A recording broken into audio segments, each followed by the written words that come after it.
صحیح بخاری حدیث نمبر 346۔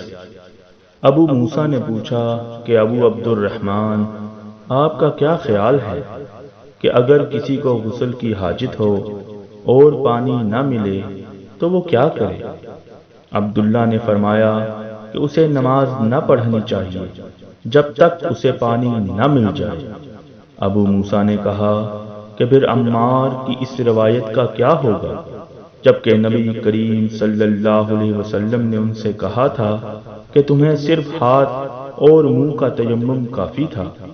ابن مسعود رضی اللہ تعالی عنہ نے فرمایا کہ تم عمر رضی اللہ تعالی عنہ کو نہیں دیکھتے کہ وہ عمار کی اس بات پر مطمئن نہیں ہوئے تھے؟ پھر ابو موسیٰ نے کہا کہ اچھا، عمار کی بات کو چھوڑو، لیکن اس آیت کا کیا جواب دو گے جس میں جنابت میں تیمم کرنے کی واضح اجازت موجود ہے؟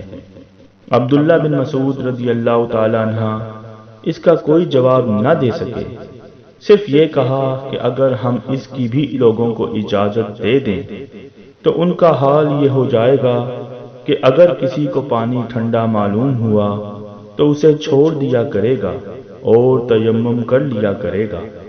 اعمش کہتے ہیں کہ میں نے شقیق سے کہا کہ گویا عبداللہ نے اس وجہ سے یہ صورت ناپسند کی تھی، تو انہوں نے جواب دیا، ہاں